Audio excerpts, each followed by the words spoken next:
Hi, I'm Niall from GulfStream Boat Sales. Today we're taking a look at a Quicksilver 630 SD pilot house boat. This boat was built in 2006. It's only run 75 hours from new, and it is in absolutely pristine condition. I really can't sing its praises highly enough. It is totally immaculate in every regard, from the trailer to the top of the wheelhouse. Everything is in perfect order. The boat, apart from a couple of launches in salt water in its first season of use, it's only ever been used and kept in fresh water. And the other thing, which is a massive bonus on a boat of this size, is the fact it has a diesel stern drive engine. It's got a Mercruiser 1.7 litre, 120 horsepower diesel, which gives the boat great performance. It gets up on the plane in no time at all, runs up to well over 30 knots, and it also is exceedingly economical. The fuel consumption is minuscule. What we're going to do now is I'll take you through the boat, show you all the features on board, give you a good look around. We'll put the boat in the water as well, show you how it runs underway, and hopefully you can make a decision on whether this might be the right boat for you. Just before we get into the boat, I want to take a minute to tell you about the gel coat. The finish on the boat is perfect. There's no marks on the gel coat that I can find anywhere around the boat, even up around the bow where you normally get like trailer marks and things. It's totally clear. The only slight issue is a few points around the rub rail where the owner's obviously contacted something. You've got a few bits where it's sort of discoloured. There's no chunks or anything out of it, but discoloured slightly, and we just couldn't get the colour to come back in. Apart from that, and it's only on the rub rail. Apart from that, no other marks anywhere on the boat. No stress signs around any cleats or around any of the handrails. No stress cracking, no crazing, no chips, nothing. The gel coat's pristine, as is the bottom of the boat. It's just been anti-fouled for the season, but the condition of the hull is excellent as well. Looking at the stern, we've got a folding 4-step stainless steel swim ladder with a couple of nice big handrails, so you can pull yourself up and get you inside the cockpit safely. We've got like a little small swim platform or platform you can step onto whenever you're getting access into the boat, which makes it easier again. And you'll notice here, this is obviously the stern drive boat. You get a lot of these boats, these Quicksilver pilot house boats with outboard power, and they would certainly be more common than the stern drive model. But to my mind, the stern drive is definitely the way to go, given that first and foremost it's diesel, so the fuel economy is going to beat a petrol outboard hands down any day, and also it keeps the stern of the boat nice and clear, particularly if you're fishing off the boat. It means if you've got a line out over the back, you're not going to get it snagged around the engine. And you've also got a little bit of a swim platform here, so if you are using the boat just as a day boat or a cruising boat, you can swim off the boat and get in and out easily without, again, a big outboard in your way. The stern drive itself, but hopefully it's clear how good a condition that's in. It looks like brand new. It's still got factory shine off it. It's never been anti-fouled or painted. There's no chips or dents out of it.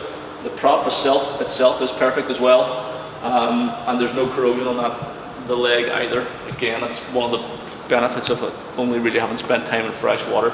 We've got a couple of over-deck drains.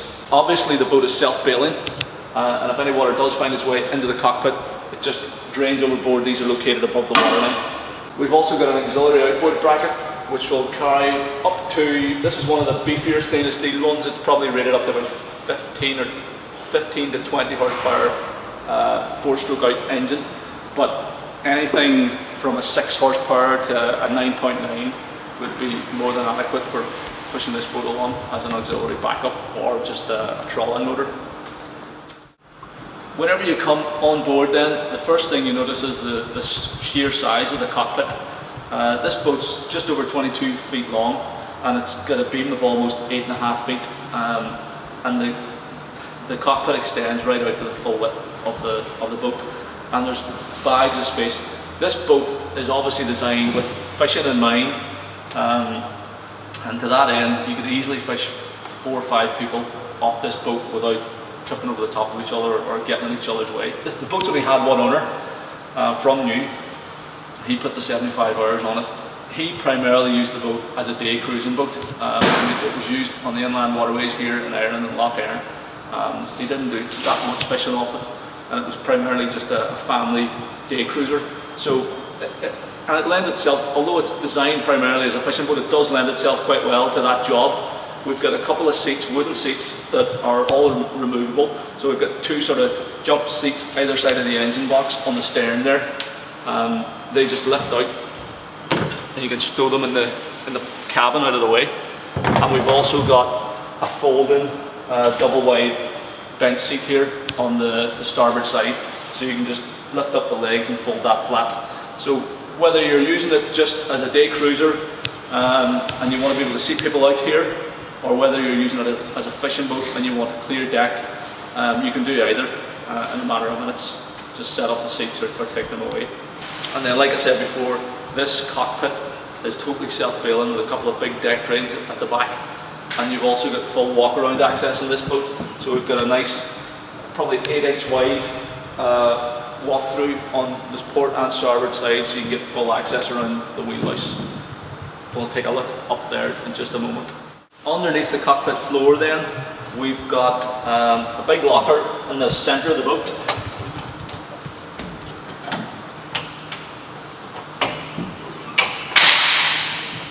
It lifts on a gas assist strut. You can see that the opening is, there's a channel around the opening, so if any water finds its way on board, it doesn't get down into the bilge. We've got a big polyethylene fuel tank in there, and also we've got our battery box up here with the isolator switch. Again, the bilges are they're immaculately clean, as is the fuel tank. All the fixtures and fittings, there's not a spot of corrosion in there, it just looks like a brand new boat. You're looking down below the deck. Then on the port side here, we've got live well or bait well. You can fill that from seawater whenever you're underway, and it also drains overboard.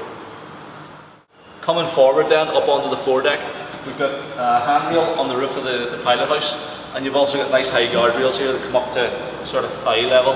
So if you're coming up here whenever you're out on the water, you feel nice and safe. We've got a little moulded in seat on the roof of the cabin there. Again, it's another sort of fishing station up here. You can quite easily fish off this part of the boat. The anchor locker is underneath the deck level here. Again, you'll notice all the stainless steel hinges and everything are all completely unmarked, pristine, no corrosion or anything. Anchor rope and chains included with the boat. Nice hefty mooring bollard there, and also an anchor roller on the front with access out through the bow rails, the opening bow rails there at the front. Access into the pilot house is through this sliding glass door with a locating catch on the far side. You'll also notice we've got a nice little overhang on the roof of the pilot house, so if you are fishing out here and it's raining, a couple of people could stand in under the shelter of the roof there. The pilot house is a really good size. It's nice and bright and airy. We've got seating in here for two. There's standing room for at least another one or two people. And we've also got a little cuddy area down at the lower level that converts into a couple of berths. How we do that is you just lift up the 2 footrests on both the helm and passenger side. That extends the beds. I know it doesn't look like it from here maybe, but I've stretched myself out on the beds, and you can. I'm a 5'10" and I can stretch out there quite comfortably. So I know the owner said that he was quite comfortable spending the odd night on board as well. You'll notice that the floor is laid in teak. We've got nice little wooden footrests for the helmsman and the passenger. The seats both swivel around, they're fully upholstered. There's handrails throughout the cabin, stainless steel handrails for holding on to, and the visibility all the way around the boat is fantastic from in here. The helm position itself is very good. The seat is ideally located away from with a good distance from the steering wheel. Like I said, the visibility the whole way around is excellent. The throttle lever falls easily to hand over here, and all the instrumentation is laid out clearly in front of you. We've got a full range of marine instrumentation, all of which is working. I think bar the trim gauge might have a little issue, which needs looked at. We've got the Mercruiser diesel engine system monitor panel here. And we've also got our hour meter down here showing 75.4 hours on the clock. This is our 12 volt switch panel for bilge pumps, navigation lights, engine blowers, that type of thing. And the boat's also fitted with a Navman VHF radio and a matching Navman fish finder on the up on the roof line there. There's plenty of room for installing extra electronics if you want to kit the boat out with a bit more electronic gear. We've also got a couple of nice wee cubby holes around here. There's also plenty of cubby and storage spaces underneath the seats down below. We've got the shelf at the very front of the cabin, and we've got a couple of little storage areas just at the back of the cabin, either side of the door as well. So it's a great little, like I said, if you're fishing on board and you want somewhere where you can get out of the elements if the weather turns against you, this is a perfect cabin for it. Or similarly, if you're using it as a day boat or even a weekender with a couple on board, there's enough accommodation in here to accommodate an overnight stay. Just taking a closer look at the cuddy area. The headroom here, right the way around, is really good. You can sit 2 or 3 adults around here if you're in having a cup of tea out of the weather. And there's full sitting headroom, and also with the 2 footrests folded up and secured in place by the seats, then it extends the berth, and you will, like I said, I can easily stretch out on either side here. So if you were sleeping 2 people on board, you can do that in relative comfort. We've got a bit extra storage in underneath the floor of the cabin, and also we've got storage all the way around this area. Again, the bilges of the boat, everything it's immaculate. There's absolutely no evidence of there being any water in here at any point in the life of the boat, and it's super clean. Just it looks like new. The original owner didn't even get round to taking the plastic off the seats. That's the original plastic. It looks a bit grubby, but that's the plastic. The seating underneath is totally immaculate. So we thought we'd just leave the plastic on for the next owner.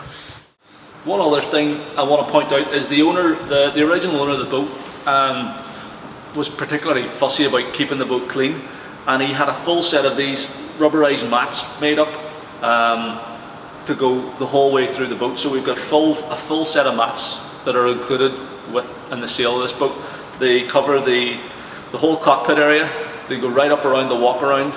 They also, this is one of the ones out of the cabin, so they cover the floor in the cabin as well. So they're non-skid rubber. They don't mark the decks, and it was just his way of keeping the decks protected from whatever, you know, if he was fishing on board or people climbing in and out with their shoes on. These mats protected the deck, and it goes to show how well the owner looked after the boat. You can really tell he took pride in it. He looked after it properly. Engine access is really straightforward for daily checks or maintenance. Onto the catch, it lifts on a couple of gas assist struts. Notice the soundproofing things on the engine box makes it a quiet ride whenever you're underway.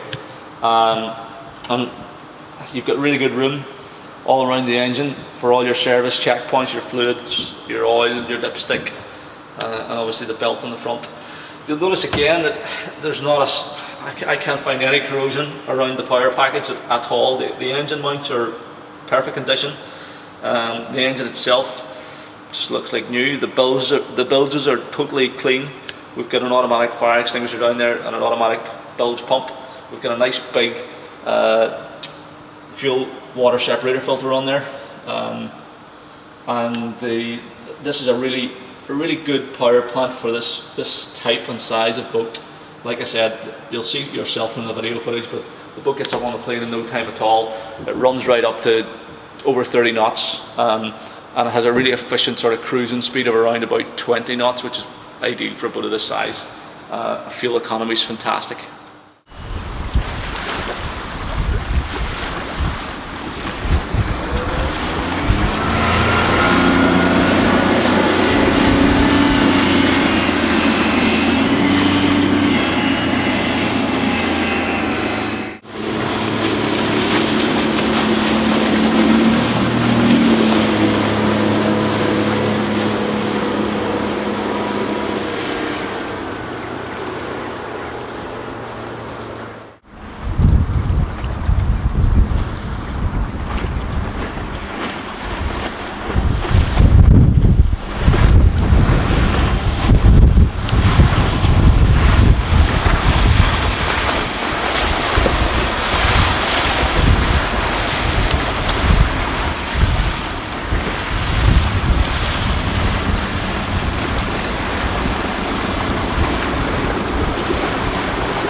just want to give you a quick recap and a rundown of everything that's included with this boat. You get the boat, the diesel stern drive engine, the twin axle SPS trailer is included. We've also got a spare wheel on the trailer. We've got a trailer tailboard, a full set of straps. We've also got a full set of fenders and dock lines with the boat. We've got the big overall tarpaulin cover. For the boat, we've got an anchor with rope and chain. There's a Navman fish finder on board. There's a VHF radio included. It's got the auxiliary outboard bracket. And basically everything you need to just go to the water and head off for the season. The boat is completely ready to go, yeah, everything that you need is included in the sale price. Hopefully that gives you a good idea of the layout, the size, the features and the condition of this boat. If you think that this was a useful video, it helps us if you could just like it on YouTube or leave a comment or something. Helps our rankings on YouTube. And if you think there's anything I missed or there's anything we could do better, we're always delighted to hear from you. In the meantime, if you're interested in this particular boat, please just give me a call or send me an email and I'd be delighted to have a chat with you about it. Or if you want to arrange to come and have a look at it for yourself or get a run out on the water, we can also arrange that for you, no problem. So thank you for watching. I'll talk to you next time.